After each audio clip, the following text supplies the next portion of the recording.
세 번째 세션이 준비되어 있습니다. 세 번째 세션은 로마에 계신 현진섭 신부님이 줌으로 발표해 주시겠습니다. 현진섭 신부님은 예수의 꽃동네 형제회 수도사제이며 로마 교황 창립 우르바노 대학교에서 교의 신학 과정을 이수하고 계십니다. 발표 제목은 코로나 시대의 카리타스, 사랑의 참된 본성 실현의 소명입니다. 코로나 시대에 우리 카리타스인에게 주어진 소명이 무엇인지 현진섭 신부님의 통찰을 들어보도록 하겠습니다. 신부님 나와주세요. 예, 사랑합니다. 사랑합니다. 예, 저는 현진섭 바르톨로메오사 신부라고 합니다. 예, 이런 뜻깊은 자리에 이렇게 함께할 수 있게 돼서 참으로 기쁘고 감사합니다. 그러면 준비한 자료를 같이 발표하도록 하겠습니다. 잘 보이시죠?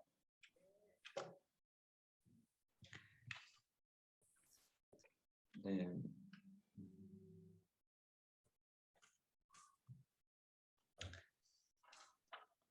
저는 이번 발제를 통해서 코로나 시대가 우리에게 사랑의 참된 본성을 실현하라는 그 소명을 다시금 일깨워주고 있음을 살펴보고자 합니다. 그리고 비대면 속에서의 인격적 사랑의 가능성과 창의적 사랑의 사례에 대해서 소개하도록 하겠습니다. 발표에서 생략된 신학적인 내용들은 발제문을 참조해 주시면 되겠습니다. 코로나 시대를 어떻게 정의할 수 있을까? 저는 예루살렘에서 예리코로 내려가는 길 위에 있다고 생각합니다. 예루살렘에서 예리코로 내려가다가 강도를 맞아 초주검이 된 사람 앞에 사제와 레위인은 그냥 지나갑니다. 이유는 그들이 초주검이 된 사람을 돌보게 되면 자신들의 손에 피가 묻고 이것은 성전에 들어갈 수 없는 불결한 이유가 되기 때문입니다. 곧 누군가를 도와주기 위해서는 자신의 희생을 필요로 하게 됩니다. 이 감염병의 유행이라는 상황은 가난한 사람은 더 가난해질 수밖에 없습니다. 노숙인들은 대부분 구걸하면서 길에서 생활하는데 통행하는 사람이 줄고 다수의 무료 급식소마저 문을 닫는 상황이 되었습니다. 이런 상황에서 더 가난해진 사람들과 함께 하기 위해서는 더 큰 용기와 희생이 필요합니다. 감염의 위험을 무릅써야 되기 때문입니다. 이것은 교황님이 말씀하신 것처럼 자신의 것을 내어주는 것이 아니라 자신을 내어주는 희생적인 사랑, 즉 아가페적 사랑이 요구됩니다. 그림에서 보는 것처럼 예루살렘에서 예리코로 내려가는 길은 외길입니다.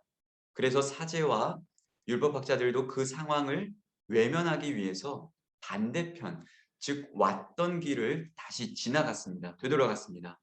이 외길이라는 것은 이러한 상황이 우리에게 주어질 수도 있고 주어지지 않을 수도 있는 것이 아니라 인생의 길에서 반드시 마주해야 하는 길, 이곳을 통해서만 지나갈 수 있는 길인 것입니다. 우리는 이 외길 속에서 두 가지의 선택을 볼 수 있습니다. 첫 번째는 왔던 길을 되돌아가거나 아니면 도움이 필요한 사람과 함께 그 길을 지나가는 것입니다. 분명히 사제와 율법학자들에게도 사마리아인처럼 하느님의 모상성이 주어졌을 것입니다. 그런데도 그들이 그 자리를 외면하고 반대로 돌아가는 것은 우리에게 중요한 점을 시사합니다. 모든 사람에게 주어진 사랑할 수 있는 은총이며 사랑의 씨앗인 하느님의 모상성은 완성된 실체가 아니라 우리가 실현하고 완성해야 할 소명이라는 것입니다. 율법학자와 레위인은 하느님 모상성의 실현, 곧 자신을 내어놓는 희생 앞에서 돌아선 것입니다. 이 사진은 인도네시아 꽃동네의 모습입니다. 왼쪽은 꽃대에서 근무를 하셨던 도마 수녀님이시고 오른쪽은 꽃대 사회복지과를 졸업한 마테오 수녀님이십니다. 가운데 계시는 분은 토마스 할아버지이신데 이분은 이슬람 종교인이십니다. 예, 거리에서 생활하셨던 자연스러운 생활 방식 습관 때문에 꽃동네에 입소하는 것은 원치 않으셨지만 시설에서 식사도 하시고 가끔 며칠씩 머무르셨던 분입니다. 할아버지가 점차 쇠약해지니까 이제 수녀님들이 할아버지를 시설에 모시고 싶으셨는데 원치 않으셨기 때문에 주로 기거하시는 상점 주인에게 혹시 많이 편찮아 보이시거나 무슨 일이 생기면 연락을 해달라고 메모를 남겨놨습니다. 코로나가 한창 기승을 부릴 때 그 상점 주인에게로부터 연락이 왔습니다. 수녀님들은 달려갔고 할아버지를 모시고 병원에 갔습니다. 상태가 좋지 않아서 함께 간병하면서 시간을 보냈습니다. 그렇게 병간호를 하던 중에 마테오 수녀님이 고열이 나면서 청력이 떨어지고 가슴의 통증이 심해지기 시작했습니다. 알고 보니까 할아버지에게 감염된 코로나 바이러스가 마테오 수녀님에게도 전이 옮겨진 것이었습니다. 수녀님이 증상이 심해서 병원에 입원해야 하는데 병실이 없어서 병원 창고에 간이 침대를 두고 치료를 받게 되었습니다. 그런데 다행히도 그 창고는 할아버지 병실과 붙어 있었습니다. 수녀님은 자신의 고통 속에서도 할아버지 임종을 앞둔 그 할아버지를 위해서 기도하였고 할아버지는 그 기도 소리를 들으면서 삶을 마감하실 수 있었습니다. 코로나 바이러스가 기승을 부릴 때 마스크를 잘 착용하지 않은 채 거리에서 생활하시는 노숙인에게 다가선다는 것은 자신도 감염될 수 있다는 가능성을 감수해야 되는 것이었습니다. 그렇지만 자신의 희생을 감수하면서 함께했기 때문에 할아버지는 길에서 외롭게 돌아가지 않으시고 주변의 돌봄과 기도 속에서 평화롭게 선종하셨습니다. 현재 수녀님들도 다 완치되셔서 사진에서 보는 저 밝은 모습으로 건강하게 잘 지내고 계십니다. 이처럼 코로나 시대는 우리에게 사랑의 참된 본성을 실현해야 하는 소명, 즉 자신을 기꺼이 내어놓으라는 사랑의 요청에 우리를 초대하고 있습니다. 우리는 이것을 두 가지 측면에서 살펴볼 수 있습니다. 첫째는 감염의 위험 속에서 더 가난해진 이들과 함께하라는 초대입니다. 이 안에는 자기의 희생이 들어가 있는 거죠. 우리 각자가 예리코에서 예루살렘으로 내려가는 길 위에 서 있는 초대입니다. 이것은 앞서 살펴보았고 두 번째로는 인간 존재의 본질적 가치를 묻게 되는 기회입니다. 사회적 거리두기의 장기화로 많은 활동에 제약이 있게 되고 자신을 둘러싸고 있는 어떤 외적인 요인들에게서 벗어나 자신의 본성을 마주할 수 있는 자기 내면을 향하는 시간이 우리에게 주어지는 것입니다. 모든 지적인 존재는 자신을 인식함으로써 자신이 어디에 와서 어디로 돌아가는지를 인식함으로써 온전히 자기 자신의 본질적 가치로 돌아갑니다. 이 자기로의 회귀는 존재의 본성을 실현하는 데 중요한 요소입니다. 우리 인간들의 원형인 하느님은 절대적인 자기 본질 애로의 회귀자이십니다. 이 내용은 달제문을 찾아주시기 바랍니다.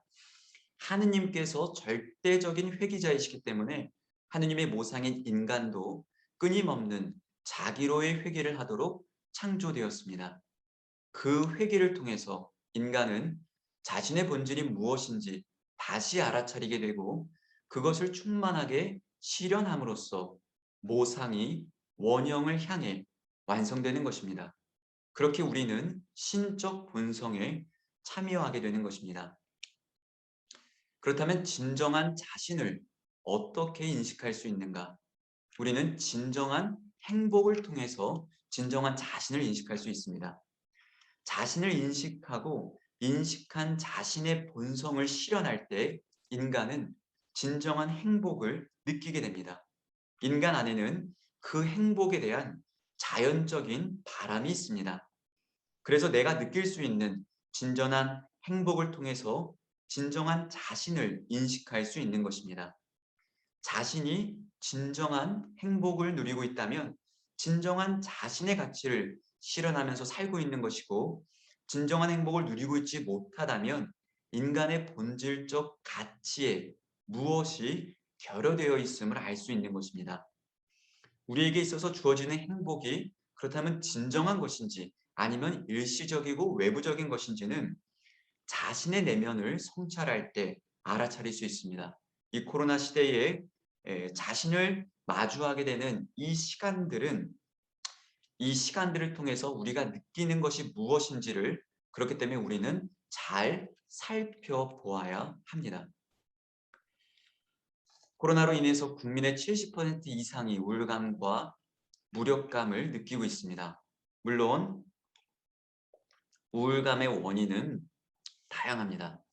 그 중에서 사회적 거리두기를 통해 혼자 있는 시간 동안 느끼는 공허감은 삶에서 반드시 있어야 하는 무엇인가가 결여된 것은 아닌지 스스로 묻게 합니다. 요한 바오르 2세는 우리가 느껴지는 공허감이 어디에서 기인하는 것인지, 그것을 통해서 우리가 무엇을 바라봐야 하는지 명확히 제시해 주십니다. 인간은 사랑 없이 살 수 없다. 인간이 사랑을 만나지 못할 때, 사랑을 체험하고 자기 것으로 삼지 못할 때, 사랑에 깊이 참여하지 못할 때, 인간은 자기 스스로를 이해할 수 없는 존재로 남게 되며 그의 생은 무의미하다. 어떤 상황에서도 인간이 자기 스스로를 이해하고 그 삶의 의미를 발견하고 그 삶을 사랑할 수 있는 것은 인간 본성을 실현하는 사랑을 지니고 있을 때입니다. 인간 본성을 실현하는 사랑은 깊이 참여하는 사랑입니다. 이것은 타인에 대한 자신의 희생으로 나타나는 사랑입니다. 폼페이 교수에 따르면 이 사랑을 체험한 사람은 누구도 인생에 대해 회의적인 태도를 보이지 않습니다. 왜냐하면 인간의 원형인 하느님의 본성이 내어주는 삼위일체적인 사랑이기 때문입니다. 그렇기 때문에 모상인 우리도 그 사랑을 지닐 때, 곧 내어주는 사랑을 지닐 때 진정한 자신이 되는 충만함을 체험할 수 있습니다. 그래서 예수님께서는 무엇을 해야 영원한 생명을 얻을 수 있는지에 대한 답변으로 착한 사마리아 사람의 비유를 제시하고 있습니다. 영원한 생명이라는 것, 생명이 영원하다는 것은 죽고 난 다음에만 오는 것이 아니라 우리가 현재 살고 있는 생명이 충만한 상태를 뜻합니다. 이것은 인간의 본성에 실현된 상태, 곧 진정한 행복입니다. 다시 말해서 무엇을 해야 인간 본성이 실현되는 진정한 행복을 느끼면서 삶을 충만하게 살 수 있는지에 대한 대답으로 예수님께서는 희생적인 아가페 사랑이 필요한 착한 사마리아의 비유를 말씀해 주시는 것입니다. 제가 로마에 유학 온 지 몇 개월 되지 않았을 때 바티칸 광장에서 누워있는 한 노숙인을 만났습니다. 사진에 보이는 분인데 이름이 요크라는 분입니다. 당시의 요크는 바티칸 바닥에 누워 있었는데 목과 임파선 주변이 부어 있었고, 그래서 음식을 삼키지 못한 채 뜨거운 햇빛 아래서 이렇게 신음하고 있었습니다. 내가 이렇게 고통스럽게 사느니 죽는 게 낫겠다. 제가 그 모습을 보고 이 고통에 신음하는 모습이 너무 안쓰러웠고, 이 어떻게 보면 마지막이 될 수 있는 순간일 수도 있는데 그것을 거리에서 보낸다는 것이 너무 마음이 아팠습니다. 그래서 수도원에 모셔야 되겠다는 생각을 가졌습니다. 근데 제가 로마에 온 지 얼마 안 됐기 때문에 이런 상황을 주변인들한테 얘기를 했는데 주변인들이 저에게 많은 걱정을 해줬습니다. 왜냐하면 일단 신분증이 없고, 그리고 우리 집이 누군가를 모실 수 있도록 허가된 집이 아니었습니다. 저희는 월세를 살고 있었는데 조그마한 방 2개에 수사 3명이 지내고 있었습니다. 근데 만약에 그분이 우리 집에서 살다가 돌아가시게 되면 우리가 어려움을 겪을 수도 있다는 이야기를 들려주었습니다. 그런데 그날 복음 말씀이, 미사 때 들었던 말씀이 착한 사마리아의 비유였습니다. 예수님께서 도움이 필요한 사람 앞에 필요한 것은 우리가 지녀야 될 것은 사랑 한 가지라는 것을 말씀해 주셨습니다. 그래서 그 말씀을 상기하고 저희 집에 모셔서 그리고 독일 대사관에 연락을 해서 그 직원이 집을 방문해서 이렇게 신분증을 얻고 지내게 되었습니다. 저녁마다 요크와 이야기를 나누었습니다. 아주 신사 같은 분이신데 가족 이야기하고 헤어진 아내 이야기만 나오면 표정이 바뀌면서 다시는 이야기하지 말라고 아주 단호하게 이야기를 했습니다. 독일 대사관에서 이제 임종이 얼마 앞두지 않았기 때문에 귀국 의사를 물어봤는데 단호하게 독일로 가고 싶지 않다고 이야기를 했습니다. 그렇게 가족으로부터 버림받은 상처를 지니고 고국으로 돌아가고 싶지도 않고 아예 치료도 시설도 입소도 거부하면서 평생 떠돌아다녔던 그의 상처의 깊이가 느껴졌습니다. 상처로 인해 단절되었던 삶의 의미를 어떻게 다시 찾아줄 수 있을까 고민하다가 가장 먼저 떠오른 것은 밥을 같이 먹는 것이었습니다.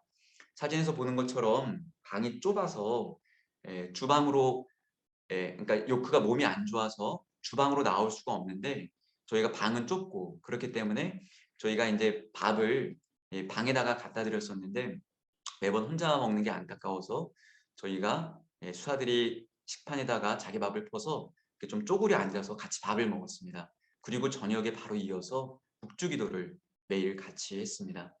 그리고 저녁마다 하느님에 관한 이야기를 하다 보니까 세례송사도 받고 병자송사도 받고 이렇게 매일 봉송체도 영할 수 있었습니다. 그렇게 신뢰가 쌓이면서 병원에 갈 수 있도록 저렇게 설득해서 병원에 모실 수 있었습니다. 입원 후에 매일 면회를 갔는데 지나가는 간호사를 붙잡고 저희가 내 가족이다라고 하면서 저희를 굉장히 자랑스럽게 여기고 옆에 있는 병실 환자들한테도 저 사람들이 내 가족이다 라면서 저희를 굉장히 기쁘게 여겼습니다.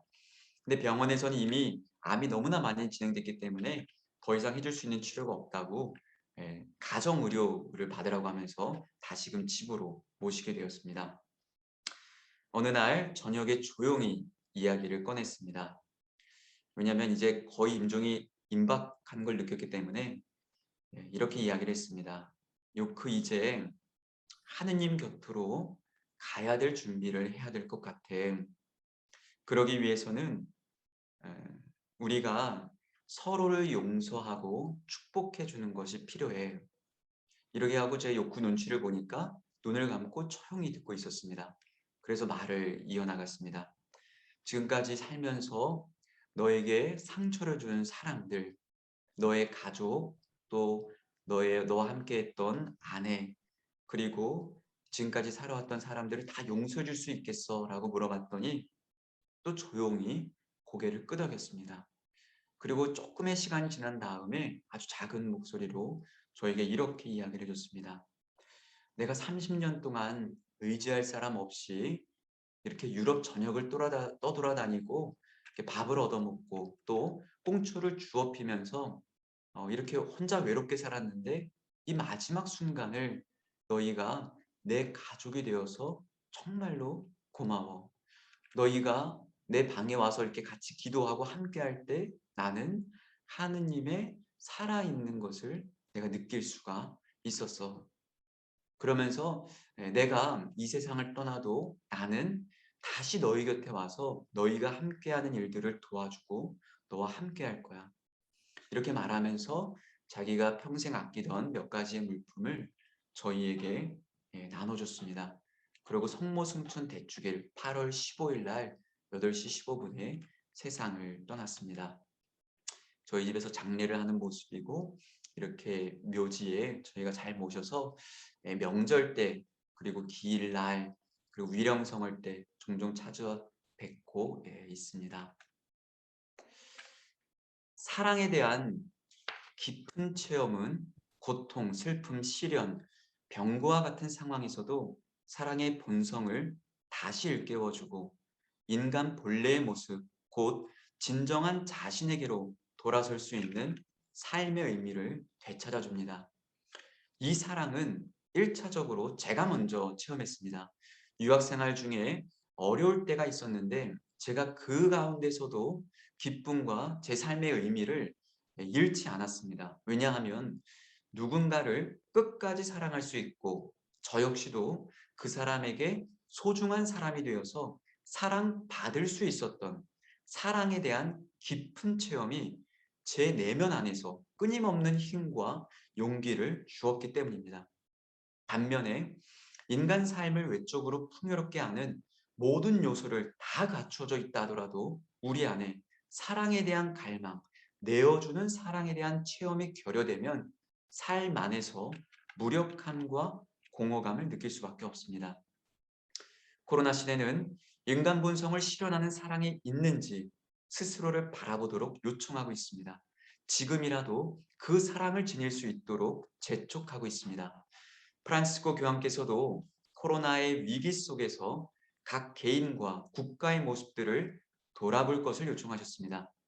그렇게 자신 안에 사랑의 소명을 발견해야 합니다. 그것만이 코로나를 함께 극복하는 길입니다. 인간 본성 실현의 초대와 코로나를 극복하는 길은 별도의 길이 아닙니다. 모두가 함께 살아야 하는 외길입니다. 그래서 교황님께서 우리 모두 같은 배 안에 올라와 있다라고 말씀하시는 거죠. 이 외길은 함께 그 안에서 소외받고 가장 도움이 필요한 더 가난해진 사람과 함께 그 길을 지나야 된다는 거죠. 그래서 진정한 자신을 발견하고 자신의 소명을 발견하고 진정한 자신의 본질을 발견하고 자신에게 돌아서는 길은 반드시 다른 일을 위한 사랑, 곧 인류애로 귀결됩니다. 그렇지만 세속의 자녀들이 빛의 자녀들보다 훨씬 더 약습니다. 세상의 자본주의는 코로나 시대에 느끼는 공허감을 소비와 물질의 형태로 자신만을 위한 에고이즘의 형태로 덮으려 합니다. 그래서 그에 맞는 물질과 여러 가지 콘텐츠들을 개방해서 사람들에게 뿌리고 있습니다.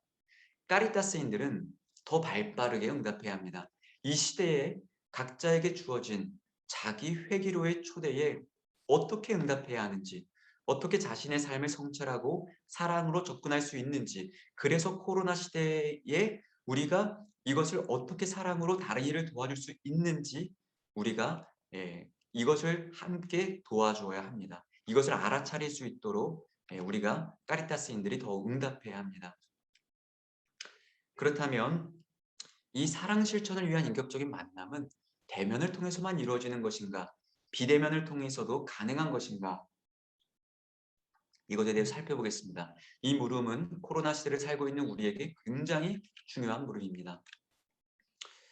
마르틴 부버에 따르면 인간 실존은 관계 안에서 발견될 수 있고 나와 너가 서로 마주해야 됩니다.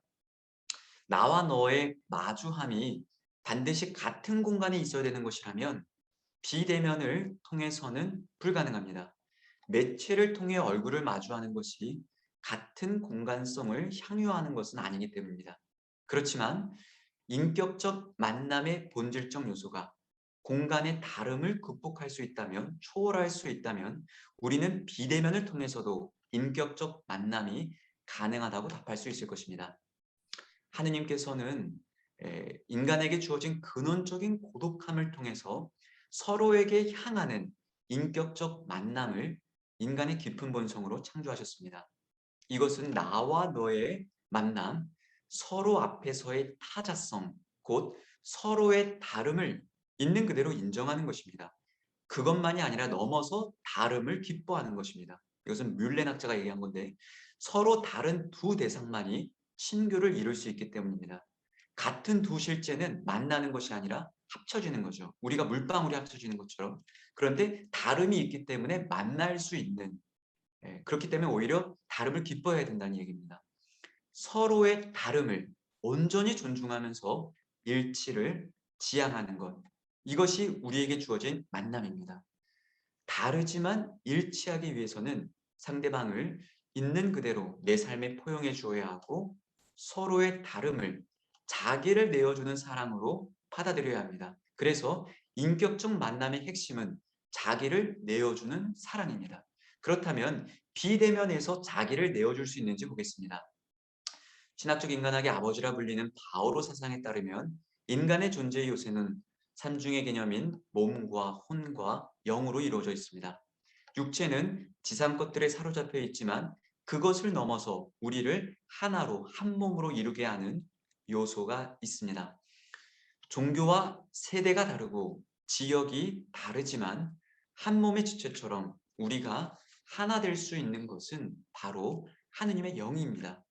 그리고 하느님의 영을 받을 수 있는 인간의 영과 그 사랑을 인식하고 사랑에 응답할 수 있는 인간의 의지입니다. 그래서 코린토 서간에서는 다음과 같이 이야기를 하는 겁니다. 이 바오로는 그리스 사상에 정통했던 사람이기 때문에 우리가 신학적 인간학의 아버지라고 불리는 이유는 이 인간이 주어지고 있는 이런 요소들을 깊이 있게 성찰해서 코린토 서간을 바오로 서간을 썼기 때문입니다. 이것에 대한 내용은 발제문을 참조해 주시기 바랍니다. 그래서 바오로는 에페소에 머물면서도 고린토 교회에 어려움이 생겼다는 소식을 듣고 편지로 다음과 같이 말합니다. 나는 비록 몸으로는 떨어져 있지만 영으로는 여러분과 함께 있습니다. 편지 비대면을 통해서 자신을 내어놓고자 하는 바오로의 모습은 로마서에서 더 구체적으로 표현됩니다. 내 혈족인 동포들을 위해서라면 나 자신이 저주를 받아, 이건 자기를 내어놓겠다는 거죠. 그리스도에게서 떨어져 나가기라도 했으면, 사실 바오로에게는 그리스도가 전부입니다. 그런데 내가 동포를 위해서라면 나에게 전부인 그리스도에게서마저도 떨어져 나가기라도 했으면 하는 심정입니다. 이것을 보면 바오로가 자기를 얼마나 내어주고 싶어 했는지 편지를 통해서 로마인들에게 적은 겁니다. 이 편지를 보고 로마인들이 회개를 안 할 수가 없겠죠. 이 비대면적 만남에 대해서는 교회의 문서를 통해서도 함께 생각해 볼 수 있습니다. 1930년대에 바티칸으로 제기된 물음입니다. 로마 바티칸에서 수여하는 전대사를 그 자리에 있지 않고 다른 국가에서 텔레비전이나 라디오로 함께 참여해도 받을 수 있는 것인가? 라는 물음이 제기됐고 경신성사성에서는 다음과 같이 답변했습니다. 신앙심과 경건한 마음으로 어디서든지 라디오를 통해서도 전대사를 얻을 수 있다. 이것들을 총 살펴보면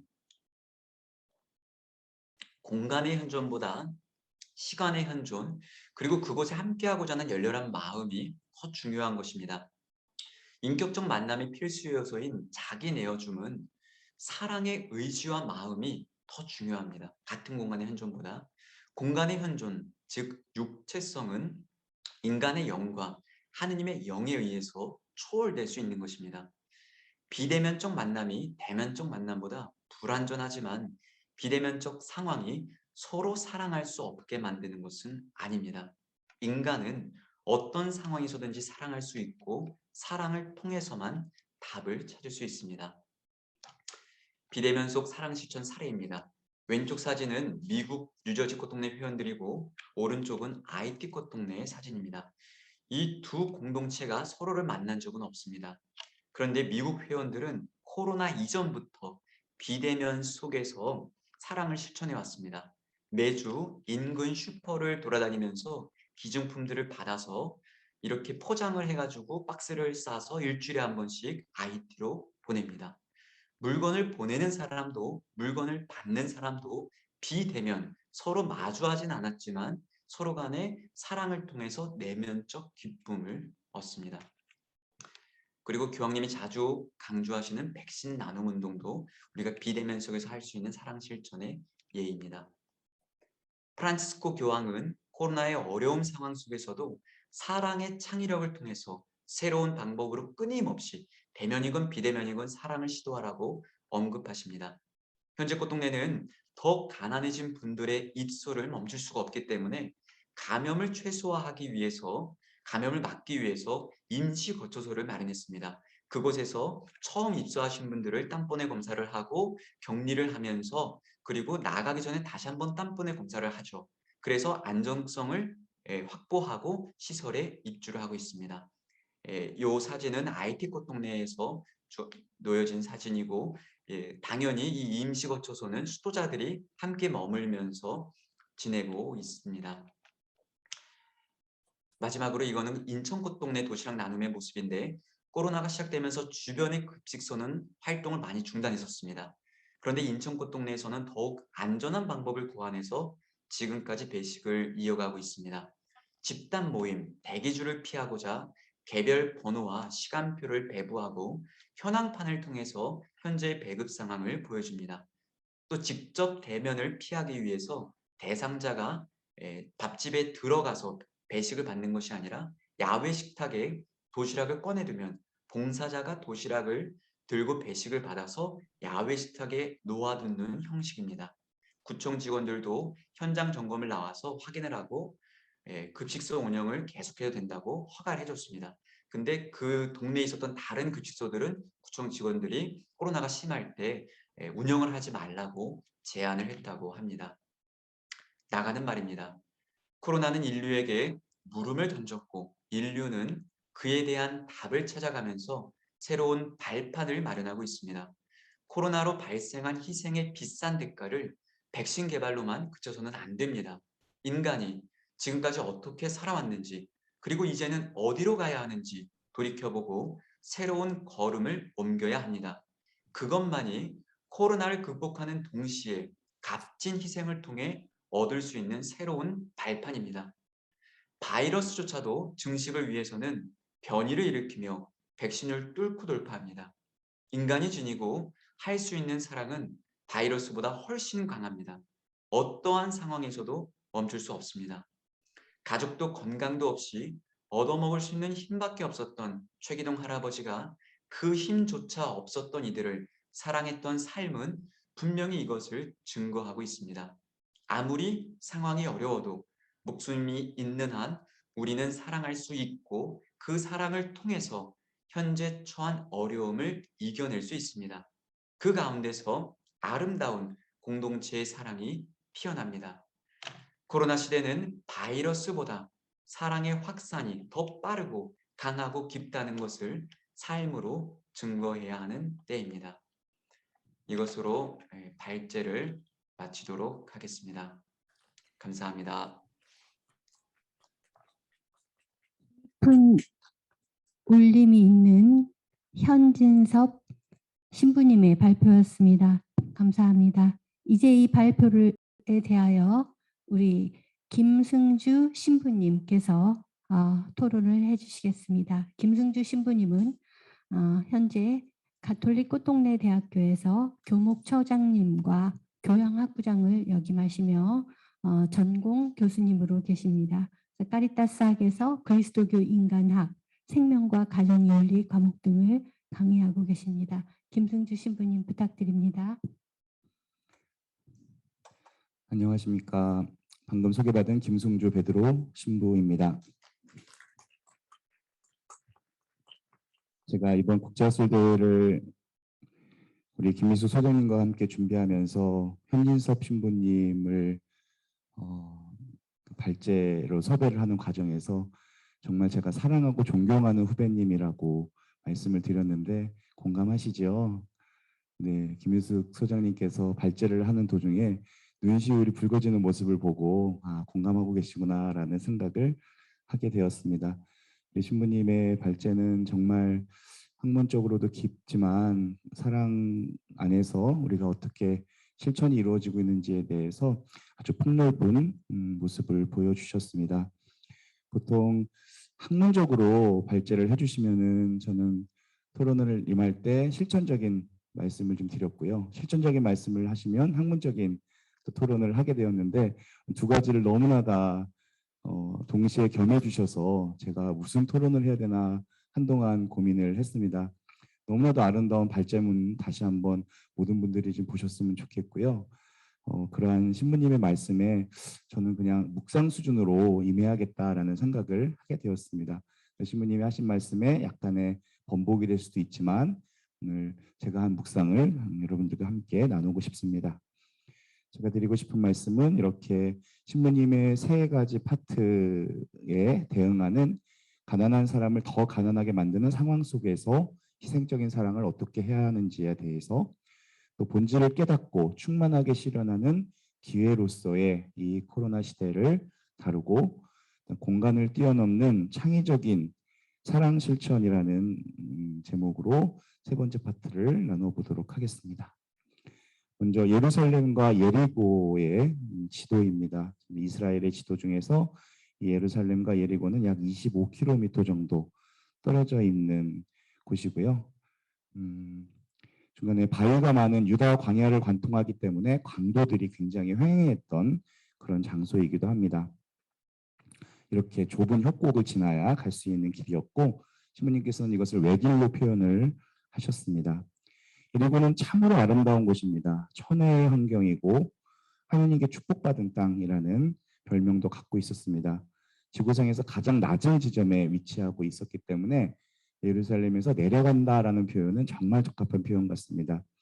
하느님의 낙원, 작은 천국이라고 불릴 정도로 수려했고 또 예루살렘에서 요르단강으로 가는 길목에 있었기 때문에 세관을 세우기 좋은 입지 조건을 갖추고 있었습니다. 이렇게 아름다운 곳에서는 인간의 꿈을 실현하기에도 좋고 인간이 누릴 수 있는 의식주를 얻기에도 좋은 곳으로 생각이 듭니다. 그곳에 어떤 일로인지 내려가고 있는 유다인이 길에서 강도를 만나게 된 이야기입니다. 신부님께서 어떤 PT를 준비하실지 몰랐지만 정말 우연의 일치인지 모르겠는데 그 수많은 착한 사마리아인의 그림 중에서 신부님과 제가 같은 그림을 PT로 준비를 했네요.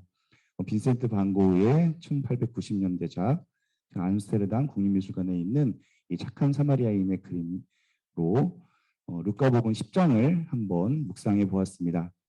스승님, 제가 무엇을 해야 영원한 생명을 얻을 수 있겠습니까? 율법서에 무엇이라고 쓰여 있느냐? 내 이웃을 너 자신처럼 사랑해야 한다고 하였습니다. 옳게 대답했다. 그럼 내가 살 것이다. 그랬더니 유다인은 그러면 누가 저의 이웃입니까? 라고 묻습니다. 예수님께서는 거기에 대해서 누가 이웃이다라고 대답하지 않으시고 그럼 이 이야기를 한번 들어보렴이라는 뜻으로 착한 사마리아인의 비유를 시작하십니다. 어떤 사람이 예루살렘에서 예리코로 내려가다 강도들을 만났고 그를 때리고 초죽음으로 만들어 놓고 가버렸다. 마침 어떤 사제가 그 길로 내려가다 그를 보고 길 반대쪽으로 지나가 버렸다. 레위인도 마찬가지로 지나가 버렸다. 이 그림을 보시면 여기 두 사람이 보이는데 이 사람이 누굴까요? 이게 사제겠죠. 먼저 떠나갔으니까. 네, 먼저 떠나간 사제. 이 사람이 레위인일 것입니다. 그리고 가던 길은 이쪽 방향인데요. 이것이 예리고로 가는 방향이라고 볼 수도 있지만 우리 현신부님께서는 길 반대쪽 협곡이었기 때문에 외길이었고 다시 왔던 길을 되돌아갔다라고 묵상을 하셨습니다. 저도 그러한 묵상으로 이번에 임해 보았습니다. 자, 사제와 레위인입니다. 먼저 이들이 어떤 사람들, 어떤 신분이었는지 우리가 이해할 필요가 있습니다. 주님께서 아론에게 말씀하셨습니다. 사제와 레위인의 대표라고 볼 수 있습니다. 이스라엘 자손들에게 땅을 다 각각 나누어 줬는데 이들에게는 상속 재산도 땅도 주지 않으신 거예요. 너희에게 돌아갈 몫은 없다. 굉장히 매몰차게 말씀하십니다. 이스라엘 자손들 가운데서 내가 받을 몫과 상속 재산은 바로 나다라고 하시는 거예요. 당신 자신을 몫과 상속 재산으로 이들에게 나누어 주신 것입니다. 이들이 만남의 천막에서 일을 하도록 백성들에게 선물을 내리신 거였고요. 이들은 주님께 바쳐진 이들이었습니다. 레위의 자손들에게는 그들의 하는 일의 값으로 이스라엘에 나는 모든 11조, 우리가 교회에서 11조를 내는 이유는 10개의 지파 중에 9개가 낸 돈을 걷어서 레위인들에게 주기 위해인 것이었고요. 그래서 사제와 레위인들은 공식적으로 노동을 할 필요가 없었습니다. 생명을 무상으로 선물받은 우리입니다. 그리고 세상을 돌볼 직무도 함께 우리는 받았죠. 그렇기 때문에 우리는 모두 레위인의 사제직을 수행해야 되는 사람들입니다. 우리가 해야 되는 수행해야 될 사제직은 창세기 1장 1절부터 나와 있습니다. 한 처음에 하느님께서 하늘과 땅을 창조하셨다. 우리 신앙의 첫 고백이 바로 하느님께서 창조주시라는 사실입니다. 그래서 어떤 성서학자는 창세기 1장 1절을 믿으면 성경 전체를 다 믿을 수 있다라고도 얘기했습니다.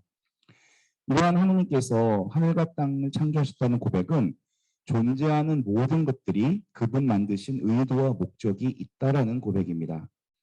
의미 없이 불필요하게 시간이 남아서 만드신 것은 아무것도 없다는 뜻입니다. 그렇게 세상을 만드신 후 마지막 날 인간을 창조하셨습니다. 그리고 인간에게 모든 만물을 관리할 임무를 맡기셨죠. 그래서 피조물들을 하느님 만드신 뜻대로 잘 돌보아 영광을 드러내라고 사람을 만드셨다는 것입니다. 그것은 바로 하느님의 창조는 6일 만에 끝난 것이 아니라 지금도 사람을 통해 계속되고 있다는 탈무드의 말로 대신할 수 있겠습니다. 만물을 돌보는 일은 하느님께서 하셔도 좋은 일이지만 그걸 사람에게 맡겼습니다. 하느님께서 세상을 만드실 때 강아지는 강아지처럼 만드시고 고양이는 고양이처럼 만드셨지만 인간만큼은 인간처럼 만드신 것이 아니라 하느님처럼 만드셨습니다. 하느님이 하실 일을 맡기기 위해서 영광스럽게 지으셨다는 것입니다. 하느님께서 하실 일은 바로 예수님의 구원 행위로부터 이루어집니다. 하느님의 일은 예수님의 사랑을 통해 물리적 터치로 이어집니다. 말씀만으로 충분히 치유하실 수 있는 분이지만 거의 모든 치유를 보면 직접 손을 대셨습니다. 가난한 이에게 돈을 주는 것도 쉬운 일은 아니지만 그것보다 손을 내민다는 것은 완전히 다른 차원의 이야기입니다. 손을 댄다는 것은 그와 함께 하겠다는 뜻이고 고통을 같이 느껴보고 싶다는 뜻이고 손을 대는 순간 그와 하나가 된다는 뜻입니다. 만약 예수님께서 위대한 치유자가 되고 싶어 했다면 이스라엘의 모든 병자들을 다 고쳐주셨을 것이고 홍보를 하셨을 것이고 이스라엘 백성 중에 정형외과, 안과, 피부과, 산부인과를 따로따로 줄 세워놓고 앉아놓고 동시에 치유를 하셨을 겁니다. 그게 훨씬 더 효율적이죠. 하지만 예수님께서는 한 사람 한 사람을 따로따로 치유하셨습니다. 그것은 그분의 치유 행위가 질병 퇴치의 목적이 있는 것이 아니라 한 영혼을 돌보는 데 있다는 것을 우리에게 분명하게 알려주고 있는 것입니다. 그래서 손을 내미는 것은 용기가 필요합니다. 내 손과 몸이 더러워질 수 있기 때문입니다. 죽은 사람인지 알고 만지지 않는 것이 거룩한 것이라 생각했던 그들은 결국 자기들의 율법에 의해서 만지지 못했습니다. 우리가 사랑한다는 것 자체가 원래 남의 경계를 넘어서 누군가의 삶에 뛰어드는 모험이거든요. 그래서 C.S. 루이스 신학자는 사랑한다는 것은 상처받을 수 있는 위험에 자기를 노출시키는 행위입니다. 무엇이든 사랑해 보십시오. 여러분의 마음은 분명 아픔을 느낄 것이며 어쩌면 부서져 버릴 수도 있습니다. 마음을 아무 손상 없이 고스란히 간직하고 싶다면 누구에게도 심지어 동물에게조차 마음을 주어서는 안 됩니다라고 말하고 있습니다. 그럼에도 불구하고 우리는 사랑을 선택합니다. 사랑하지 않고 이기적으로 사는 것이 가장 편안하고 안전한 삶이라는 것을 알면서도 우리는 도전과 모험을 하고 있는 것입니다. 결국 사마리아인의 비유에서 예수님께서는 누가 그에게 이웃이 되어 주었다고 생각하느냐라는 질문을 다시 하십니다. 누가 내 이웃이냐가 아니라 나는 어떻게 모든 사람의 이웃이 될 수 있는가를 물어야 할 때가 된 것입니다. 나아가 누가 내 이웃이고 이웃이 아닌지를 구별하지 않아야 된다는 것입니다. 그래서 너도 가서 그렇게 하여라라는 예수님의 말씀이 이루어져야 할 것입니다. 우리가 병들고 궁핍한 사람을 만지는 것은 곧 고통받는 예수님의 몸을 만지는 것이라는 마더데레사 수녀님의 말씀을 떠올립니다. 나는 어떻게 모든 사람의 이웃이 될 수 있는가? 누군가를 도우려면 더 가까이 가야 하고 예수님은 하늘에서 통치하셨어도 좋지만 굳이 인간의 모습으로 세상에 오셨습니다. 엄청난 위험과 모험이었죠. 그분은 우리의 고통을 아시기 때문에 스스로 연약해지셔서 다가오시는 것입니다. 이 상황에서 우리는 어떻게 모든 사람의 이웃이 될 수 있는가? 그것을 놓치면 차가운 교류밖에 남는 건 없고 현대의 바리사이인들로 전락하게 될 것입니다. 시간 관계상 빨리 진행해 보도록 하겠습니다. 두 번째, 시모님께서는 이 사랑을 체험한 누구도 인생에 대해 회의적인 태도를 보이지 않는다. 왜냐하면 인간의 원형인 하느님의 본성이 내어주는 삼일적 사랑이기 때문이다라고 말씀하셨습니다. 진짜 사랑을 발견하면 우리 인생이 바뀝니다. 그리고 많은 젊은이들은 하느님 사랑하는 것을 두려워하거든요. 하느님을 사랑하면 내 모든 걸 다 뺏길 것 같아서 그렇습니다.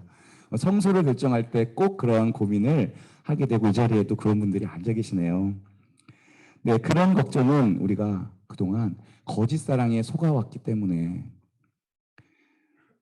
이 세상을 사랑할 때는 그런 걱정을 할 수가 있어요. 세상을 사랑하게 되면 나중에 다 뺏겨버립니다. 돈, 권력, 명예에 나마저도 뺏겨버리거든요. 나는 그걸 사랑하지만 그것들은 나를 사랑하지 않기 때문에 그래요. 하지만 하나님의 사랑은 내가 하는 것보다 더 나를 사랑하는 그런 사랑, 아들을 주신 사랑입니다. 우리들에게 모상대로 창조하셨다는 것은 그분의 속성과 특성을 물려받았다는 것을 말씀하는 것이고요. 그중 하나가 관계성이고 이 부분 신부님께서 여러 번 본문에서 강조하셨습니다. 홀로 존재하는 것은 그분 창조 원리에 맞지 않는다는 것이죠. 하지만 문제는 우리가 관계의 중요성을 자주 놓친다는 데 있습니다. 네, 마지막 유언을 신부님께서 감동적으로 말씀해 주셨는데요. 제가 중요한 단어를 한번 꼽아봤습니다. 고마워, 고마워, 하느님을 느꼈어. 너희를 위해 기도해주고 도와줄 거야. 우리가 한 사랑의 그 고마움을 느꼈고 하느님을 체험했습니다. 그리고 이제 우리를 사랑하게 되죠. 바티칸 거리의 천사 요크는 이렇게 성모수다 대축일 날 8시 15분에 하늘로 승천했습니다. 나에게 주어진 본성이 어느 무엇보다도 가치 있고 소중하다는 것을 알고 그 모습을 사랑할 때 우리는 자신의 본성으로 돌아갈 수 있다고 시부님께서는 강조하셨습니다. 자, 마지막으로 공간을 뛰어넘는 창의적 사랑의 실천입니다. 프란스 교황님의 말씀이 너무 재밌습니다. 사랑의 창의력을 통해 어떤 방법으로든 끊임없이 사랑을 시도하십시오. 저는 이 부분을 묵상하면서 마르코복음 2장의 중풍병자와 그들의 친구들을 묵상하게 되었습니다. 사람이 너무 많아가지고 중풍병자를 데려갈 수 없어서 지붕을 벗겨내고 그곳으로 중풍병자를 들어 달아서 내려보낸 이야기이죠. 예수님께서는 그들의 믿음을 보시고 중풍병자에게 말씀하셨다. 얘야, 너는 죄를 용서받았다. 병자의 믿음을 보신 게 아니라 그들의 믿음을 보신 겁니다. 여기 예수님 계시죠? 이 가난한 이들이 있습니다. 사명 수행을 방해하는 요소들이 있는데요. 그게 바로 요 지붕이었고요. 또 한 가지는 요 사람들이 가로막고 있었던 거죠. 그 가운데 카리타스인이 있습니다. 이것을 그림으로 나타낸다면 이렇게 됩니다. 가난한 이들이 예수님께로 내려갑니다. 이게 원래는 올라가야 되는 건데 예수님이 세상으로 내려오셨기 때문에 오히려 내려가고 있는 거죠. 이 사이에 상형 수행을 방해하는 요소들이 세상에 존재하고 있고 이 가난한 이들은 예수님께로 직접 갈 수가 없습니다. 그 가운데 카리타스인이 존재하게 된다면 중간에 있는 장애물은 사라지게 될 것입니다. 그들의 믿음을 보시고 간절하게 그들은 바랬거든요. 그래서 바닥에 완전히 허리를 굽혀 머리를 조아린 모습이 바로 간절함이라는 단어입니다. 이것을 주님께서는 섭리로 받아들이시거든요. 섭리는 사랑에 가득 찬 전지전능하시니 세상 모든 것을 관장하시는 것입니다. 여기서 섭자가 재밌습니다. 우리 한자어의 섭자를 보면 손수변에 귀, 이자 3개가 합쳐진 모양으로 귀에 손을 대고 열심히 듣다라는 뜻입니다. 하느님은 우리의 어려움에 귀를 쫑긋 세우시고 그것도 부족해 손까지 대고 들으시는 분이시기 때문에 온전히 바닥에 굽혀 간절하는 청한의 기도를 못 들으실 리가 없다라는 것입니다. 그래서 지붕을 벗겨내어 예수님에 계신 한복판으로 내려보내는 것이 바로 유한한 존재인 인간을 공간의 제약에서 벗어나게 해주는 길입니다. 지금은 코로나로 숨을 못 쉴 때입니다. 너무나도 당연한 일상들이 당연한 게 아니라는 것을 알게 됐다는 그러한 때입니다. 하지만 우리는 모든 것을 잃은 상황 속에서도 잃지 않았다면 소중함을 몰랐을 것들을 느꼈습니다. 비본질적인 것을 잃었다면 그건 크게 원망할 일이 아니라 이 기회에 본질적인 것을 깨달았다면 축복이 될 수도 있는 시간입니다. 시모님 말씀대로 코로나 시대는 바이러스보다 사랑의 확신이 더 빠르고 더 강하고 더 깊다는 것을 우리 삶으로 증거해야 되는 때입니다. 우리는 반드시 이겨낼 것이고 다시 만나 더 많이 사랑하게 될 것입니다. 이상으로 저의 짧은 묵상을 마치도록 하겠습니다. 우리 현지서 신부님과 들어주신 모든 분들께 다시 한번 감사합니다. 사랑합니다.